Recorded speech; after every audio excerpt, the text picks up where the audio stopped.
उद्या निवडणूक आयोगावर आंदोलन आहे त्यांचं। खरं म्हणजे राहुल गांधीमध्ये जर हिम्मत असेल तर निवडणूक आयोगानं जे आव्हान त्यांना केलेलं आहे की तुम्ही ॲफिडेविट द्या आणि तुमचे पुरावे द्या, आम्ही त्याचा सोक्षमोक्ष लावू। पण ज्या अर्थी राहुल गांधी ॲफिडेविट द्यायला घाबरलेत किंवा त्या ठिकाणी ते ॲफिडेविट देऊ शकत नाही, याचा अर्थ त्यांचे सगळे आरोप हे तथ्यहीन आहेत आणि खोटे आहेत। शरद पवार असं म्हटलं आहे की विधानसभा निवडणुकीआधी मला 2 लोक भेटायला आले होते, त्यांनी 160 जागा जिंकून देण्याची मला गॅरंटी दिली होती, कसं पाहता?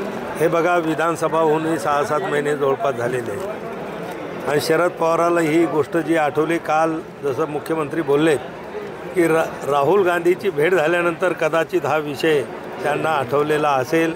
मला वाटते आता विधानसभा जरी आजची गेली असतील तरी पुढच्या अनेक निवडणुका येणार आहेत, तेव्हा त्या 2 लोकांना बोलावून त्यांनी त्या निवडणुका कशा जिंकता येतात त्याचं तंत्र त्या ठिकाणी आजमावावं किंवा शिकवावं। आणि आज संजय राऊत बोलले की उद्धव ठाकरेंना त्यातले काही लोक भेटले होते, तर मला वाटते हे लोक जर भेटले असतील तर हे सगळ्या गोष्टी आज उद्धव ठाकरेसुद्धा तिकडे दिल्लीला जाऊन राहुल गांधीला भेटलेत।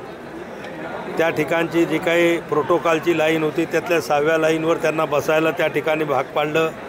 म्हणजे खऱ्या अर्थानं या लोकांचा हा जो अपमान त्या ठिकाणी करण्यात आलेला आहे, खऱ्या अर्थानं हा बाळासाहेबांच्या रक्ताचा अपमान आहे की ज्या बाळासाहेबांनी आम्हाला सगळ्याला स्वाभिमान शिकवला, आज त्या बाळासाहेबांचे सुपुत्र केवळ सत्तेसाठी 6व्या लाईनवर आणि 7व्या लाईनवर त्या ठिकाणी जाऊन बसतायत। खऱ्या अर्थानं ही निश्चितच आज खऱ्या अर्थानं आम्हालाही आनंद होतो की आम्ही जो एकनाथराव शिंदे साहेबांच्या नेतृत्वात उठाव केला आणि बाळासाहेबांचा स्वाभिमान हिंदुत्ववादी विचार जोपासण्यासाठी वेगळ्या त्या ठिकाणी शिवसेना एकनाथराव शिंदे साहेबांच्या नेतृत्वामध्ये आम्ही कामकाज सुरू केलं, याचा मला अभिमान नक्कीच ती घटना पाहिल्यानंतर वाटतं। अरे हा प्रश्न मी आतापर्यंत माझ्या आयुष्यात 100 वेळा तुमच्या लोकांकडून ऐकला।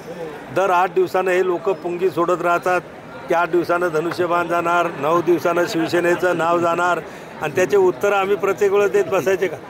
आतापर्यंत 100 वेळा मी या प्रश्नाचं उत्तर दिलेलं आहे। धनुष्यबाण हा बाळासाहेबांनी निर्माण केलेली निशाणी आहे। शिवसेना हा शब्द बाळासाहेबांनी त्या ठिकाणी दिलेला शब्द आहे आणि हा स्वाभिमानी लोकांजवळ शोभतो।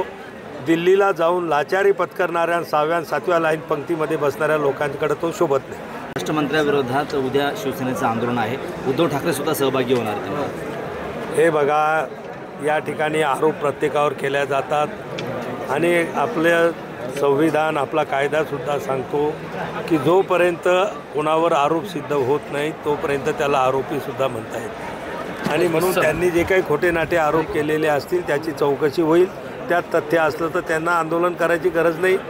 आमचे फडणवीस साहेब असतील, एकनाथराव शिंदे साहेब असतील, अजितदादा असतील, हे त्यांच्यावर ॲक्शन घेतील। शरद पवारांची जी मंडल यात्रा आहे त्याच्याकडे कसं पाहता?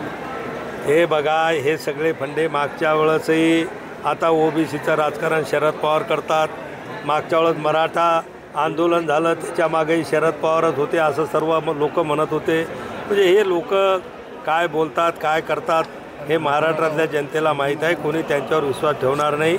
महाराष्ट्रातली जनता सुज्ञ आहे आणि महायुतीवर, महायुतीच्या कामावर त्यांचा विश्वास। यांच्या वाढदिवसाच्या निमित्तानं अशी एक कल्पना आमच्या सर्व कार्यकर्त्यांना मांडली होती की आपल्या जिल्ह्यातले अनेक कीर्तनकार की ते सातत्यानं आपल्याला आशीर्वाद देतात, समाजामध्ये गावागावामध्ये जाऊन समाज प्रबोधनाचं काम करतात, आपला हिंदू धर्म, हिंदू संस्कृतीची शिकवण लोकांना सांगतात आणि म्हणून अशा लोकांचा सुद्धा एकदा सन्मान, गौरव आणि सत्कार त्या ठिकाणी झाला पाहिजे। म्हणून सचिन जाधव मित्रमंडळ यांनी हा कार्यक्रमाचं आयोजन केलं।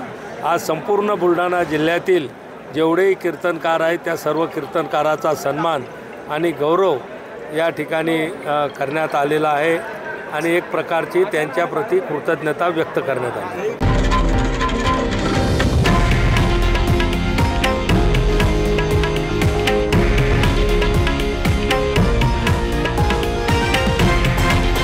हे आहे देशातील नंबर 1 न्यूज नेटवर्क आणि आपण पाहत आहात TV9 मराठी, एकमेव।